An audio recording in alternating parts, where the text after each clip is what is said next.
Welcome everyone to the meeting for tonight. Um, my name is Joshua Bass. I'm a program coordinator with the Division of Professional Studies.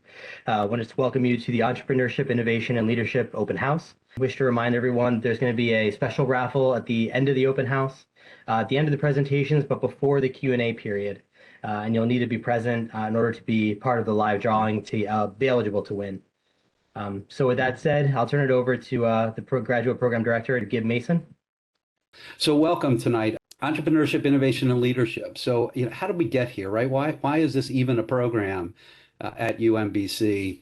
And about 15 years ago, I re-engaged with the university as an alum, was able to provide a lot to the university in many different ways. And the most significant way at that point in time was we had been funded by the Kauffman Foundation to look at how can we spread the entrepreneurial spirit, entrepreneurial thinking more broadly across our campus at both an undergraduate and a graduate level. We had a $2 million grant to work with to do that. And one of the primary things that we did was we looked at how do we begin a minor at the undergraduate level in entrepreneurship and innovation. We didn't have leadership in there at that point in time. And the key to what we did was not only did we create a few courses, which we did, and I created those and taught one or two of them, but we had the entire university, all the colleges, whether it was the social sciences or the computer sciences or the natural sciences, all of the different colleges got involved and began to infuse entrepreneurial and innovative principles into a lot of the curriculum, and really made for a fascinating run of the concepts of entrepreneurship and innovation kind of being inculcated into the university. If you're not aware, for the last, I don't even know what it is now, probably decade, we have been considered in the top 10 of most innovative universities in the country for teaching. And I think that's a big driver of it. And for many of those years, we were number one. And like 2, 3, and 4 would be like, small schools like Brown and Duke and Harvard and places like that. About 6 years ago, I had developed a lot of curriculum for the university's training centers, which is a non-credit training part of the university, or non-credit. Yeah, we do non-credit education focused on professional training. And I created the Center for Leadership and Innovation at the UMBC's training centers. And in so doing, created more than 50 courses that ran at least 40 hours, which is about what a semester runs when you look at it in its totality. I approached, at that time, the gentleman, John, was the one that was running the Department of Professional Studies. And I said, hey, I think we have a master's degree sitting inside the work that we've done at the Center for Leadership and Innovation. Those courses were being delivered to companies like Legg Mason, like Exelon, like Harkins Builders, and other large entities, not just in the Baltimore, Washington area, but around the country. And we had gotten a tremendous amount of traction with that. I said, I can take these 50 courses and create a master's degree out of those courses. So we did. And this semester, which just started about a week ago, is the beginning of our 5th year in the program. We now have, let's see, I don't know how many different students are signed up this year, but we have 129 folks signed up in classes. Some of them are taking 1, some taking 2, some taking 3. So it might be, 60 unique individuals taking 130 classes this semester. Now there's only 7 courses offered, but you get the idea. We've really gotten a tremendous amount of traction. And we added the leadership component. Shouldn't have been left out to begin with. I think all 3 of these go together beautifully. But I don't think you can be a solid entrepreneur, a solid innovator, if you don't understand leadership. So we stuck leadership in there, and we just had a ton of success. So if you wouldn't mind, Josh, move us to the next slide. These are the 2 people that you will, and Josh might have a little bit of a delay. Thank you, Josh. That's me. There's my email address. If you have any questions after today, and you thought about it afterward, just shoot me an email. I'll be happy to respond to you. And then Renee is like my savior. If you have a question about the content, what courses to take, things along those lines, I'm the person to reach out to. If it's an administrative type of question, you're going to reach out to Renee. How do I fill out this form? Am I missing a form? How do I do this thing or that thing? Renee is your person. So those are our two. If you'd flip me again, Josh, I'd appreciate it. So what are we going to cover? We're going to cover the curriculum and the courses. I'll give you some ideas about the courses that we offer and what, kind of how we go about teaching these, essentially the philosophical underpinnings, if you will, of how we think about entrepreneurship, innovation, and leadership. At the very end, we'll hit some admissions information and then hit Q&A. Josh, kick us forward. So you'll have to excuse my background. I happen to be in a hotel in New York. I'm visiting some clients up here that I support. So here are the 6 required courses. Entrepreneurial mindset, the leadership and communication. So entrepreneurial mindset is taught every spring, or every fall, excuse me. Leadership and communication every spring. Legal, ethic, and ethical issues in entrepreneurship, innovation, and leadership is taught in the fall. And then entrepreneurial finance and planning is taught in the spring. And I'll talk about each of these in more depth in just a moment. And then finally, the 2 capstones, and I'll talk about why we have 2 in a moment as well, are taught in both the fall and the spring. Yeah, you can flip forward. Go ahead, Josh. Thank you. So we have 3 pathways, and this can be a little bit confusing. I'm a firm believer in entrepreneurship is more than just the person that starts a business or creates a product. It is that, but there's also preneurship that we refer to as intra. I might work inside of a company and I want to really gain some preneurial skills and kind of bring that entrepreneurial spirit into the company that I work with or work for. And then we have the socialpreneurship. And socialpreneurship is exactly that. It's focused on the folks that want to create a nonprofit or a social benefit organization. I've had the wonderful opportunity to be all 3 of these things, and I consider myself all 3 of these things. I've been in 10 different industries in my career. I've owned most of the companies that I have been involved with. And from an entrepreneurial perspective, I've worked for a couple of very large companies, including American Express Tax and Business Services. And I've certainly the university at this point, and I am an intrapreneur when in those environments. And I'll talk later on the social. I have created a foundation called the B for Students Foundation, and I'll give you insight into that when we get into the socialpreneurial area. It says 3 pathways. So when you look at the website, you'll see some courses that are specifically aligned with these 3 things: entrepreneurship, innovation, entrepreneurship, and socialpreneurship. The other way that I want you to think about those is they are just more electives. So you can follow a pathway or not. When you graduate from the program or graduate or finish a certificate, your degree will say you have graduated with a master's in entrepreneurship, innovation, and leadership. It will not say with a concentration in one of these 3 areas. So just think about it as a way to look at what courses might be of most interest to me. But the reality is it's just additional elective courses that you can take. And candidly, the way to move through the program is to talk to me about your interests, and I can really help align you with some of the courses that might provide you the most insight in what it is you're trying to accomplish. And the courses that are aligned with them: the entrepreneurship, design thinking, sales and marketing, entrepreneurship. It has entrepreneurship, project management approaches. And then under socialpreneurship, we have creative problem solving and the socialpreneur. I also highly recommend, if you're going to go the socialpreneurial route, that you take the sales and marketing course as well. We used to have a sales and marketing was actually fundraising and marketing for the socialpreneur, but the differences just aren't unique enough as I dug into it to really keep that course in tow. So let me talk about these courses. design thinking and entrepreneurship, along with creative problem solving and the socialpreneur, are all taught by a woman named Carol Bogash. And there's a reason why she teaches all three of those courses, and that is they are identical in terms of not what we learn, but how we apply our learning. In all three of those cases, we bring in an external client and we solve for whatever that external client's needs are. So we may use design in a design thinking course, for instance.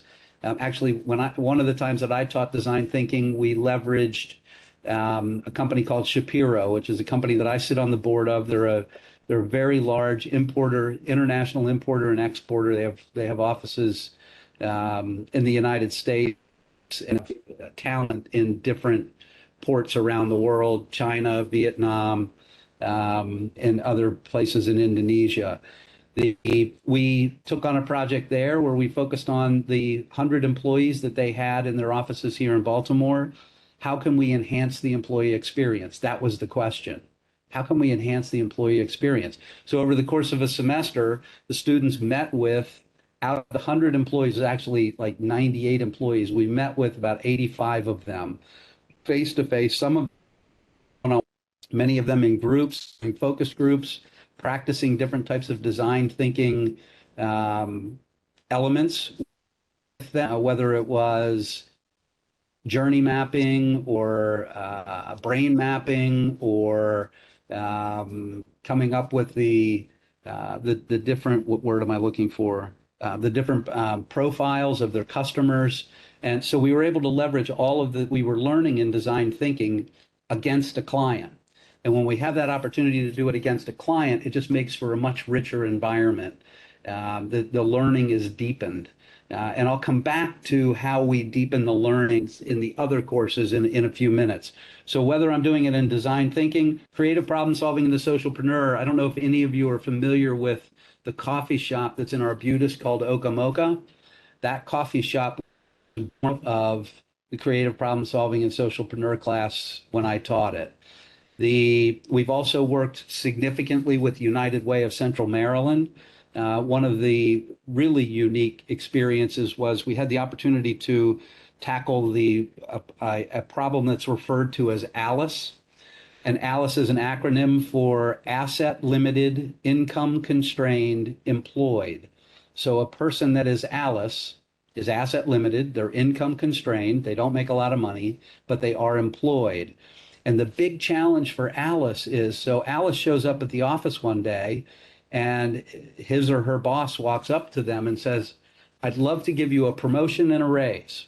Well, all of us would go, thank you, that's awesome, thank you. Boy, I can't wait. Alice says, I'll get back to you tomorrow. And Alice goes home and looks at the different benefits that he or she is because of the low income, and maybe they have a family. Maybe they're living in Section 8 housing, as it's referred to. And if they were to take that raise and promotion, it would kick them out of those critical benefits, or enough of them where they wouldn't be the flip-flop is bad. I lose more than I gain. So what does Alice do? The next day, he says to their boss, boy, I really appreciate it. Thank you. I love my job, but I'm going to have to decline. That to me is the essence of the cycle of poverty. Right? That's where we don't stand a chance of changing that cycle. So the class tackled that. And over a 16-week period, they had the opportunity to meet with many folks that fall in the category of Alice. They had the opportunity to spend time with the Maryland legislature to understand the things that they're trying to do to tackle it. They talked with a group out of Cincinnati, Ohio that had done similar work and got some great insights. It ended up producing a report that was over 125 pages long and was delivered to the Maryland General Assembly. So those are the kinds of things that happen, whether we're in design thinking, working with the entrepreneurship, creative problem solving, and the socialpreneur, and entrepreneurship. We work directly with the client to help try to understand a problem or challenge or opportunity that they have and provide some deep insight into that work. All three of those classes are fascinating. I have taught both the design thinking and the creative problem solving course in the past. Carol teaches those now. if you do become a member of the program, I highly recommend that you take at least one of those two courses, regardless of what your interests are, because the learning experience is really significant. Carol herself is a fascinating woman. She is a concert pianist, was educated at the Juilliard, and had spent years and years at the Smithsonian as one of the executive directors there. Just an amazing, amazing human being, and a wonderful person to learn from. Sales and marketing. Sales and marketing is exactly that. You focus on what it means to sell, what it means to market, and you will create a sales and marketing plan. So I'm going to stop for a moment and I'm going to jump back to a course that's not shown here because it really leads into this and to be talked about later, but let me throw it out now. The entrepreneurial mindset, that particular course, which you would take next fall, when you walk into that classroom, that you are going to come in with something. And what I mean by that is you're either coming in with a business that you're already trying to get up off the ground, or you have it off the ground and you're really trying to learn to deepen the quality of that business. You come in with a product idea or a service idea. You come in with a nonprofit concept that you're thinking about, or maybe you don't have any of those things. But what we will ask you to do in the entrepreneurial mindset is to come up with a project. Maybe you work for a company and there's a project that needs to be worked hard at. And I'll give you a quick example. We had a young man, Steven Saucer, who came into the organization. He had worked for about 5 or 6 years at Under Armour, had left there and gone to Northrop Grumman.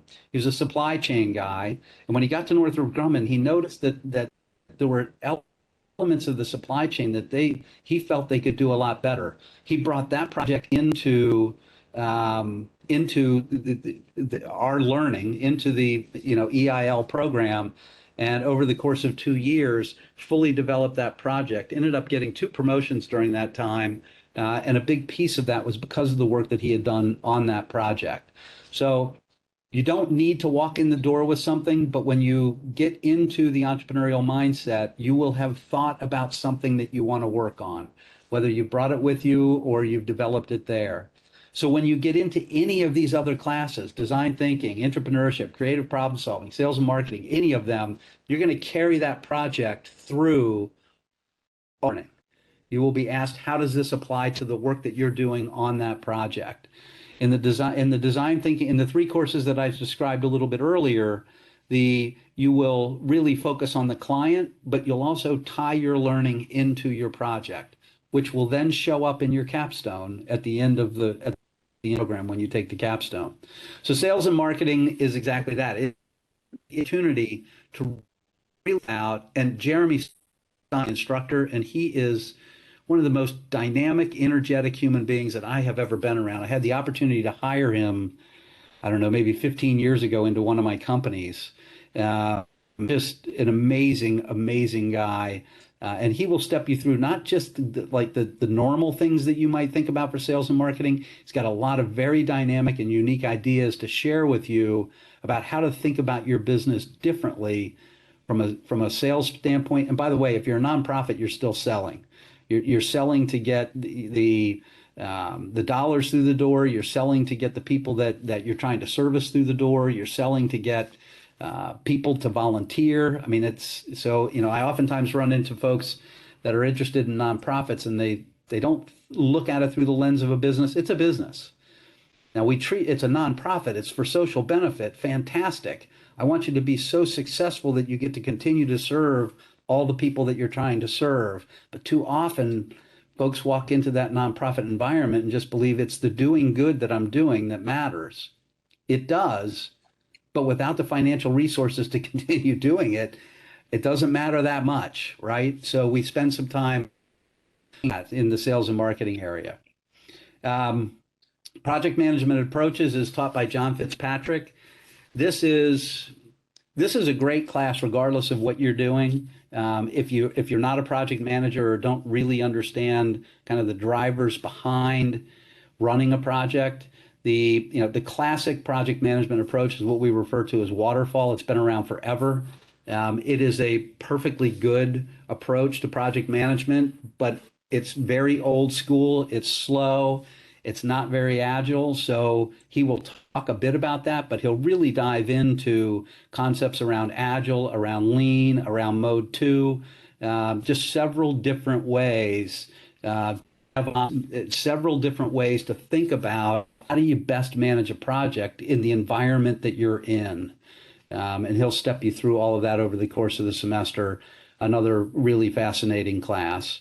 Entrepreneurship really does dive into the entrepreneur. How do I operate in an environment that is a business that I don't own, I haven't created? How do I bring that entrepreneurial spirit into an organization? So those are those classes. If you'd flip the screen for me before I jump, any questions at this point? All right, boom. I'm clearly on a roll here. And thank you, Josh.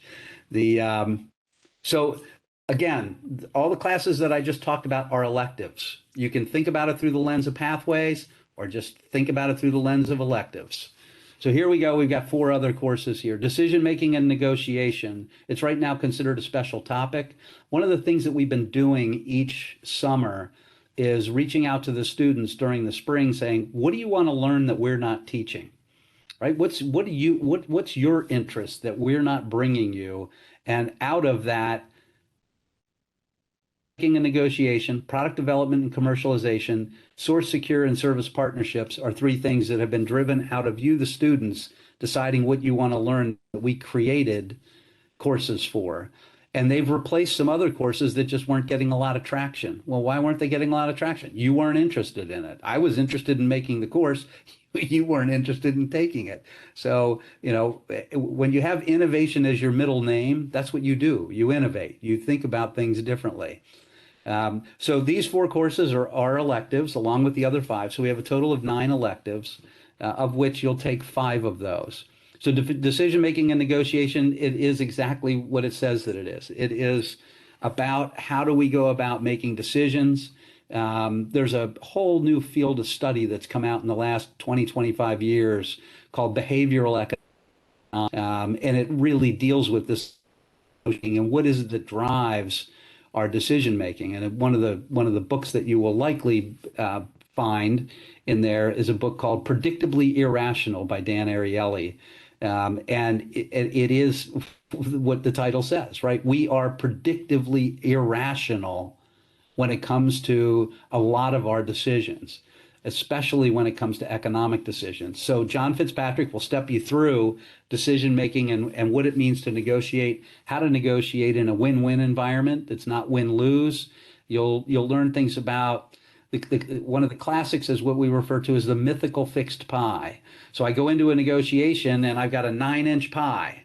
And if I'm going to win this negotiation, I have to come back with a little bit more than half of the pie. Well, that's one way to think about negotiating. That's win-lose, right? Somebody gets more, somebody gets less. But what if I took the time to actually communicate, to really spend some time trying to gain an understanding of what the other person's deep interests are, what it is they're trying to do with this negotiation? What do they need out of the negotiation? And the more we talk and the more we listen, most importantly, the pie grows. Now, all of a sudden, I've got a 12-inch pie. Well, if I only get 40% of that pie, I'm getting a whole heck of a lot more pie than if I got 51% of a 9-inch pie. So those are the kinds of things that we work through. How do you get to that point where that 9-inch pie becomes a 12-inch pie? What is it in negotiation that allows that to happen? And we talk about terms like BATNA, the best alternative to a negotiated agreement. That helps us, right? And on we go. So decision making and negotiation, fantastic course. John Fitzpatrick again. There is a new course that's not even on here. I'll talk about that right now. And we haven't quite determined what the name of the course is going to be, but it's going to be something like team building and human resources management, something along those lines. And Kathy Hum, who is a longtime senior executive chief human resources officer, is working with me to develop that course, and it will be available in the spring. And exactly as it's named, you will learn a lot about how to build teams, powerful teams. One of the things that we know about the high performing teams is it's when each person on the team is more concerned about the success of their teammates than they are their own success. It's a kind of love. And when everybody on a team feels that, I'm more concerned about the success of my teammates than I am my own success. It is amazing the heights at which you can take that team from a productivity, engagement, job satisfaction. It's just phenomenal when we are. I've had the opportunity to be on several teams like that over the years, and my hope is if you haven't, that you do have the opportunity to get there one day. So that will be another, and that course will be offered for the first time this coming spring. And we heard that from our students as well. We'd like to learn a little bit more about some HR management and what does it mean to build teams. Diffusion of innovation is taught by Sean Wolf. Sean is one of our other. Do you have a question? Go ahead. No, we're good. Okay. Um, is my other PhD. Sean and I met Sean about 20 years ago. And by the way, I also met Fitzpatrick about maybe 10 or 15 years ago. So these are all people that I know very well that really understand philosophically what we're trying to share. Sean's PhD is in leadership, is in executive leadership and coaching. Diffusion of innovation is exactly that. How do we innovate? What does that look like? And there's three phases that you'll hear about with Sean. It's harness, promote, and diffuse. There we go. What do we need to do to harness innovation in our organization? How do we begin to bring the concept of innovation into our company? Once we've got some legs there, once we've got a toehold, and we've harnessed that, how do we promote it? How do we promote it in different aspects in different areas of the business and begin to make some headway in different parts of it? And then once we get to diffusing is really where innovation becomes the oxygen that we breathe. It's just part of our culture. It's who we are. So how do we get to this point where we can really harness, get that toehold in the organization? How do we then promote that and get it more broadly accepted and practiced across the innovation? And then finally, how do we diffuse it? How do we just make it literally becomes part of who we are as a company? Fascinating course, and Sean is a fascinating guy. The product development and commercialization, another Fitzpatrick course. It is what it sounds like. If you are looking to bring a product to market, if you are looking to develop a product, it is a class that you need to take. He'll step you through the whole product development process. In my career, one of my companies was a company called 180s. We brought 115 new products, new to the world products to market in a 5-year period of time. Interestingly, 100 of those were abject failures. And out of the 15 that were successful, if we use baseball parlance, I had a handful of singles, a couple doubles, a triple or two, and a few home runs, one of which happened to be a grand slam. We went from 0 to 50 million in 5 years and sold the business to a hedge fund. So how do you develop product? How do you commercialize product? John and I have spent a lot of time together talking about that. It's a wonderful course. And again, was born out of the interest of the students. And it was first taught a couple of summers ago. I don't remember. Maybe it's being taught this coming spring. I don't recall. We'll see when we get there. And then source, secure, and service partnerships. This is another Carroll course. And it is exactly as it sounds. And if you think about business really forever, but certainly in today's environment, business is all about partnerships. It's all about the relationships that we create with our partners. I'm not talking about our teammates, right? That's the team building side. That's the diffusion of innovation side. This is where we look outside of our organization and where do we need the support? Who do we get the support from? How do we source that? Once we've sourced it, how do we secure it? What are the legal things that we need to be thinking about? How do we put a partnership together? What are we trying to accomplish with this partnership? What's that look like? And how does it work for both of us equally? And then finally, once we've got those partnerships put together, how do we service them? Are they a partner? A vendor?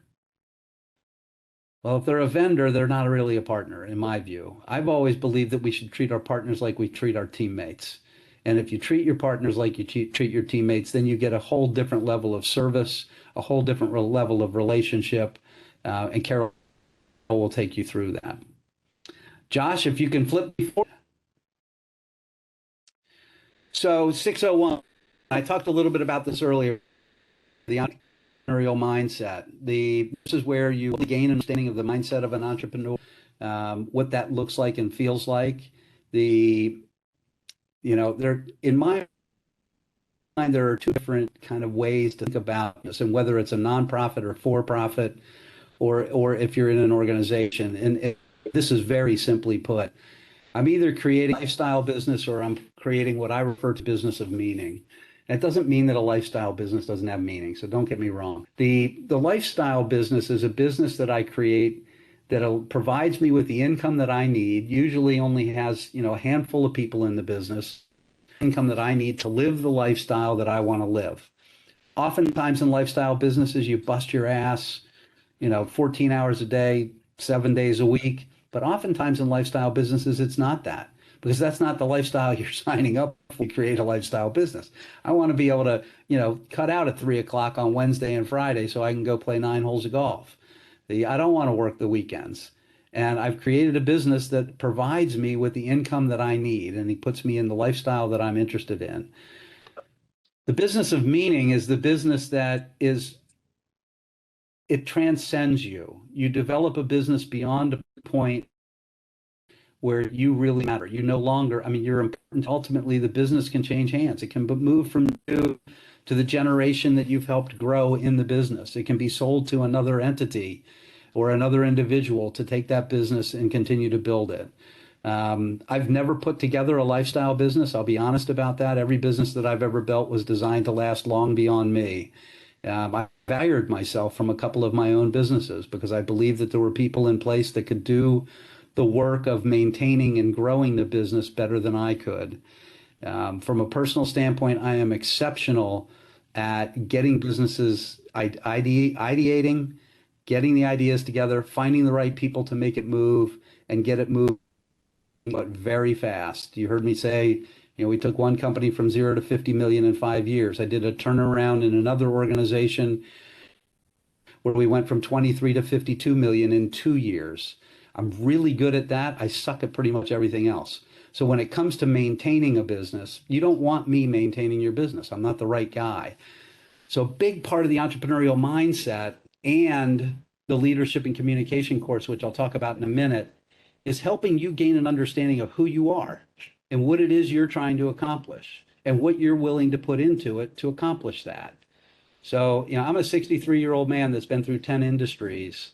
Creating businesses that have life long beyond me is a grind, right? And I oftentimes say with tongue in cheek, lunch is for losers and who needs friends. But that's who I am, right? And so you need to understand who you are and how are you going to best take your skills into either a business, a product, a project, or a non-profit. And the entrepreneurial mindset will really help you that. And also you will bring that germ of an idea and then grow it through the rest of the program. There are two segments to it. About the first half of the course, you'll do a deep dive into who you are. And you heard me say earlier that, I've done a lot of work with a bunch of very large companies as a consultant on entrepreneurship, innovation, and leadership. And that's why I'm in New York. And my belief is that I refer to it as self to symphony, which you might appreciate, Lou. I don't know the others.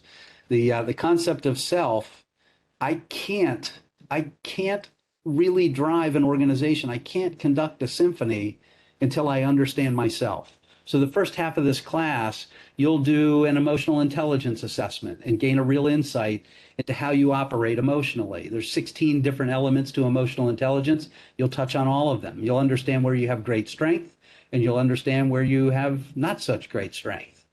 You will do a Myers-Briggs type indicator assessment, which will give you some more insight into how you operate. What are your preferences? And there's a series of 16 different categories there as well. 16, yeah, 16 different categories. And there's a series of 4 different dichotomies that you'll look at, like introversion versus extroversion, feeling versus thinking, right? So there's 4 different sets of dichotomies, and you end up with a deeper insight into who you are. You'll do a conflict modes assessment. How do I operate in conflict? There's 5 different conflict modes, from competing to compromising to collaborating, avoiding and accommodating. What's my default? All 5 of those conflict modes have value. How do I get myself out of the default mode that I always seem to drop into when it comes to conflict?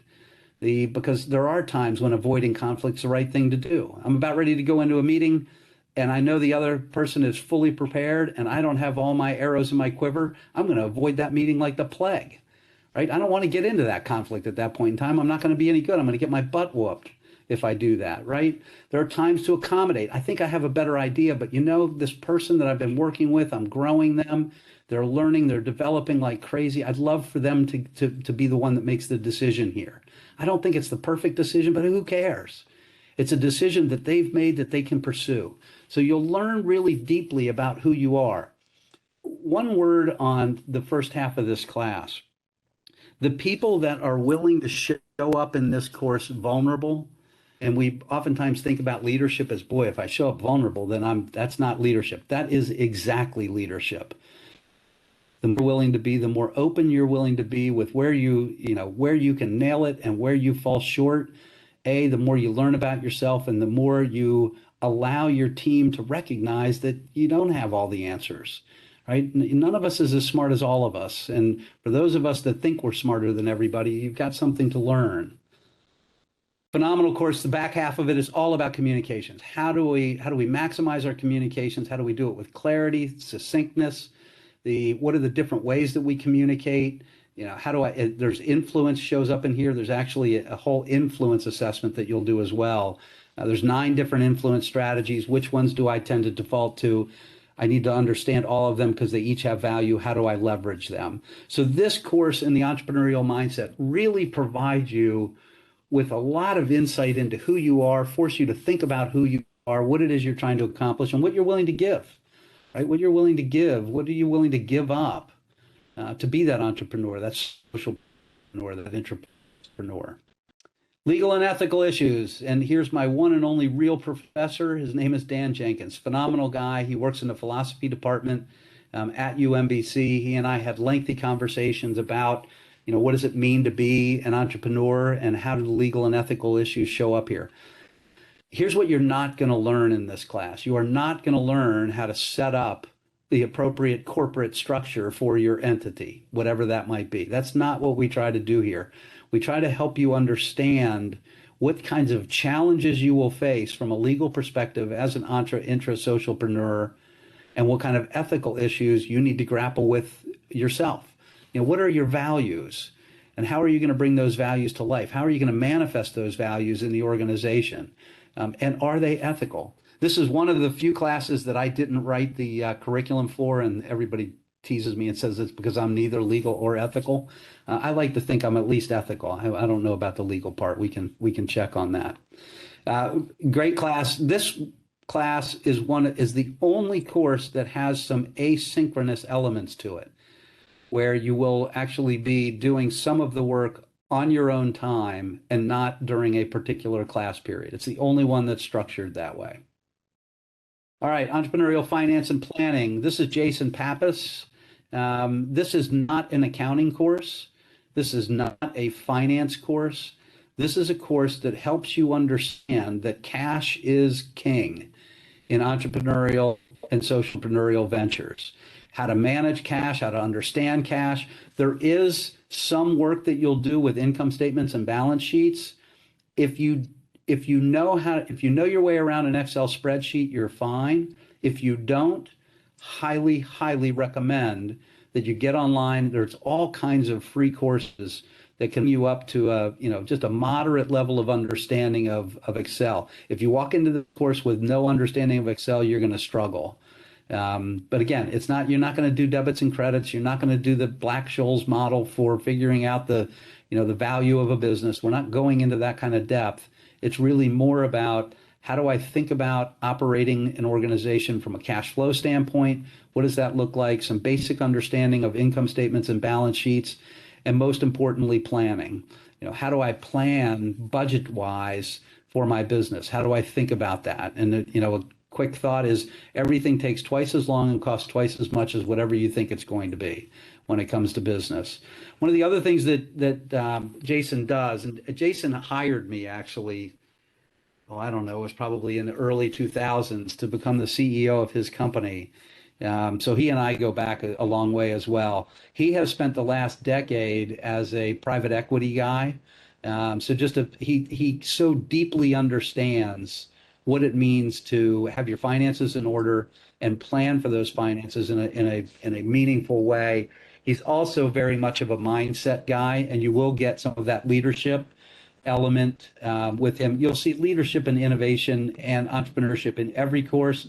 This particular course, Jason's very much oriented toward the leadership side when it comes to the finance and planning. All right, the two capstones.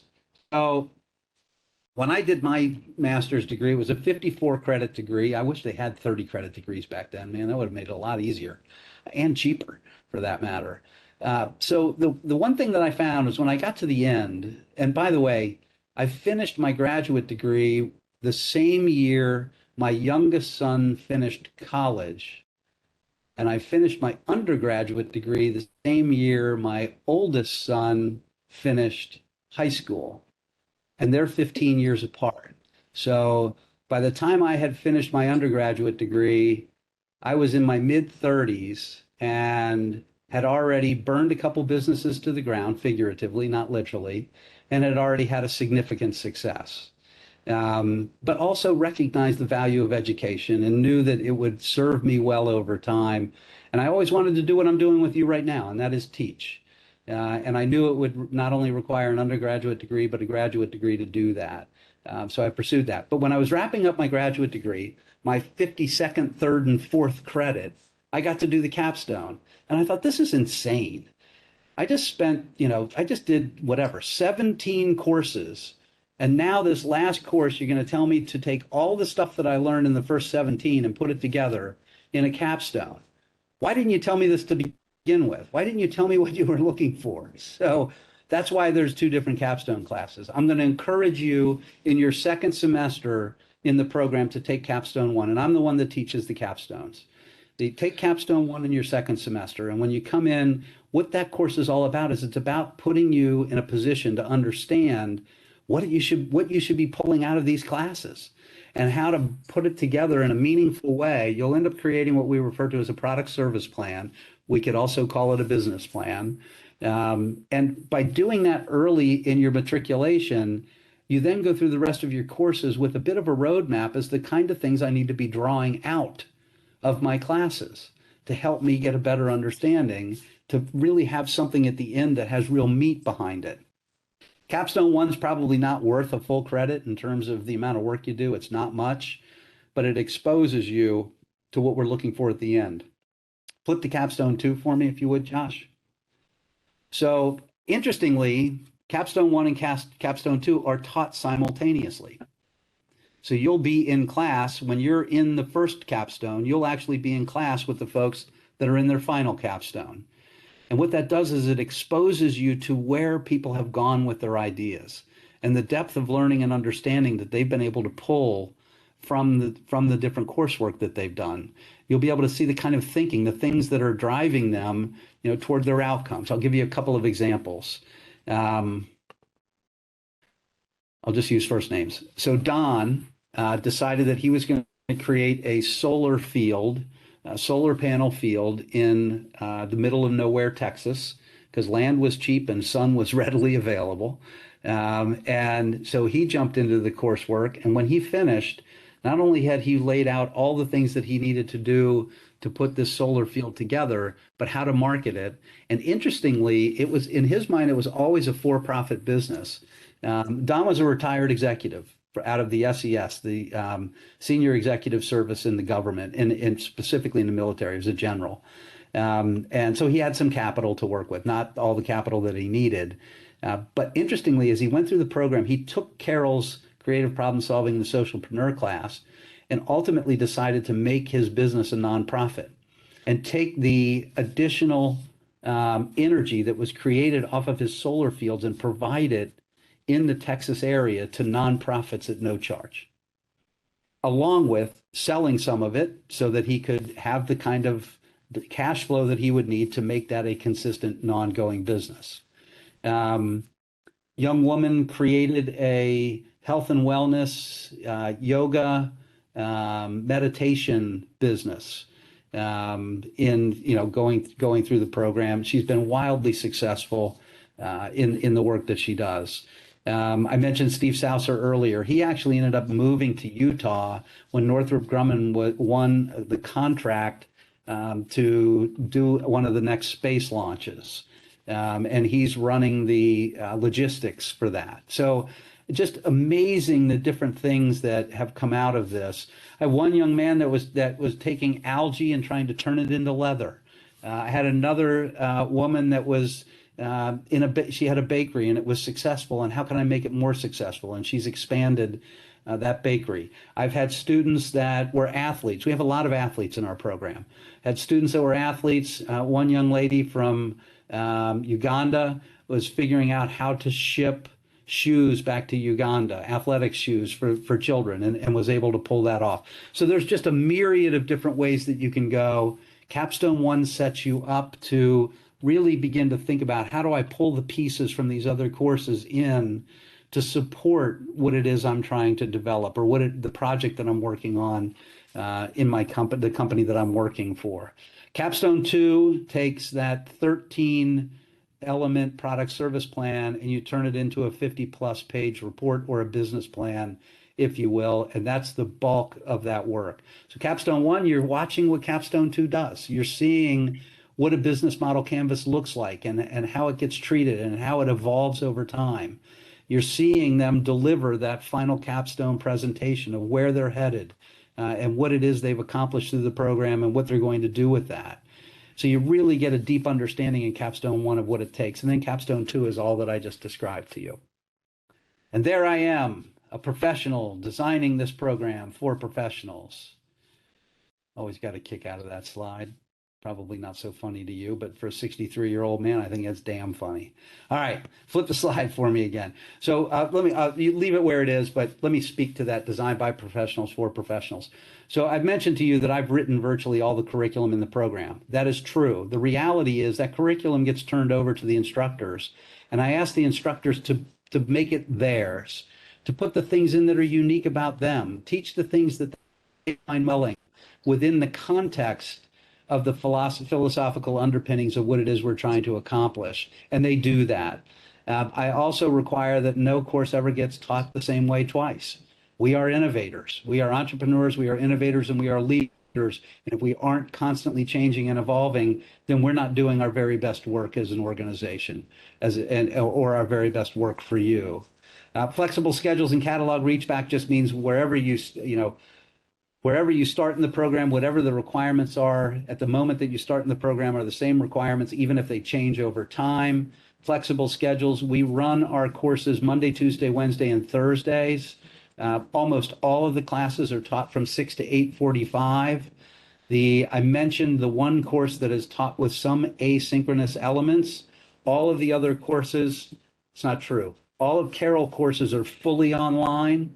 All of the other courses are what we refer to as hybrid light, meaning we will meet with you on campus at least once during the course of the semester. It may not be more than that, and it won't be more than 2 or 3 times. So there is an opportunity to come in and be face-to-face with your facilitator, which is what I like to call us. We're facilitators, not really teachers. We're facilitating your learning. But overwhelmingly, the courses are taught online and synchronous, meaning you have the instructor in front of you from 6 o'clock to 8:45 at night. There is one exception on the timing, and that is the 2 capstones run on Mondays always from 4 p.m. to 6 p.m.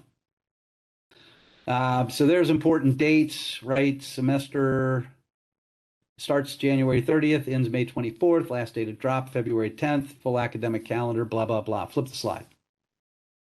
These are the courses that will be offered in the spring. So you've got project management approaches on Monday, 6 to 8:45. You've got the 2 capstones on Monday from 4 to 6. None of you would be taking a capstone in the spring. I would imagine I would meet all of you in the fall. One. Design thinking on Tuesday with Carol. The finance and planning on Wednesday with Pappas. Leadership and communication with Fitzpatrick on Thursday. And then that team building teams and HR management will be taught on Thursdays as well. And that's taught by Kathy Hum. The highly encourage, depending on how long you want to take to get through the program, if you intend to take at least 4 semesters, not counting the summer, I encourage you to take one of the required courses each semester, not both. Take one each semester and then add to your schedule the electives. That way it'll give you more opportunity to see more different electives if you do it that way. If you take both of the required courses, each of the semesters that they're offered, you're going to limit the access that you have to elective courses. So that would be my encouragement there. A couple more quick slides. Go ahead, Josh. So there's the requirements, bachelor's degree. We could care less what your subject is. As a matter of fact, the broader the subject base in our program, the better. And we have them from all over the place, which is fantastic. It creates a really nice set of diversity of thought inside the program. The desired minimum GPA is 3.0. If your GPA at undergrad is not 3.0, then I am going to spend a lot of time looking hard at your goal statement and your letter reference. So if you're at a 3.0 or above, I will certainly read everything that you turn in. But if you're below a 3.0, those are going to be the elements that are going to make that decision easier for me to say yes if your goal statement resonates and your letters of reference show that you really are the superstar that we believe that you are. You'll need official transcripts, and then international should refer to the international admissions for special admission information. There we go. Money. So there you go. There's the fees, $850 per credit if you're in state. If you're not, $1350. There are some unique regional elements, parts of Pennsylvania, Delaware, Northern Virginia. You got to stop Josh from getting up and leaving the room. Come on, Josh. I think it's Q&A slide. If I remember. No, you know what it is? It's this one. So yes, I expect you to be a good student. Yes, I expect that you're not going to cheat or do anything stupid like that. Last thing I want to do is pop you out of the program. I prefer that you stay in. So be a good citizen. Now go to the Q&A slide. So we'll just open it up. Questions, comments, things you wonder about. Anything I can help you with. Just dive in. Don't need to raise your hand. Gotcha. So you mentioned earlier in your presentation deepening learning and how you all are facilitators of our educational experience. And I wanted to know if there was any way or if there is something outside of the academic setting that encourages networking or relationship building, maybe in a mentoring capacity of some sort. Well, so a couple things. One, on campus, there is the Alex Brown Center for Entrepreneurship. And the Alex Brown Center for Entrepreneurship puts on a tremendous amount of programming, whether it's guest speakers, whether it is the idea competition, which always happens in the fall, the business plan competition, which happens in the spring, and they'll run. They don't have programming every week, but I would suggest to you that they'll probably run 10 to 15 different programs over the course of the semester that are focused on the entrepreneurs, the innovators, and the leaders in the community. There's also a very vibrant graduate council. I don't know what they're called specifically. Josh, maybe you can help me with that. That also does a lot of programming that you can participate in as well. When it comes to networking, that is where the networking would take place. When it comes to mentoring, my encouragement there is every one of your facilitators, instructors, whatever, myself included, we are happy to support you and help you in any way that we can to get your idea from, ideation all the way through to finding a way to get yourself into business or open that nonprofit or whatever it is you're interested in doing. So I would suggest to you, you've got, 6 or 7 different mentors in the program if you decide to treat them that way. Gotcha. Meaning you ask for it. Yeah, you're going to get it. All right. Well, Josh, apparently I've done a phenomenal job of getting all of the thoughts out. It just literally eliminated every one of the possible questions that could have been out there. Flip one. So here, transfer credits. There, we do have. You can get up to 6 transfer credits if you've taken some graduate courses that apply. You just need to talk to me about those, and I'll take a look at the course description, the syllabus, and the number of credits, and make a determination as to whether or not that works. We have had that in the past, so it is of value. You will this slide deck will be shared with you, and so you'll have my email address. If you do have any other questions, please feel free to reach out and ask. I'm happy to support any questions that you have. Again, if they're more administrative oriented, Renee is going to be your person. I appreciate you all coming. Enjoyed it, and I will finish this. Oh, Josh has got Just one of one those thing. guys to say. I know we're out of order, but here's the cup with everybody's name who participated today.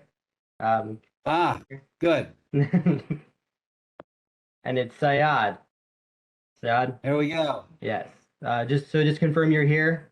Are you still here? Yes. Okay. Well, I see that he's here. Yeah. Well, so our OPP director, assistant director Stephanie will be in touch with you in I guess the next business day. So just so you know. Fantastic. All right, I'll end this the way I end every one of my classes. Peace, and I am living the dream. Dustin, glad to see you, my friend. We're done, baby. See y'all. Peace. Can't wait to see you in class.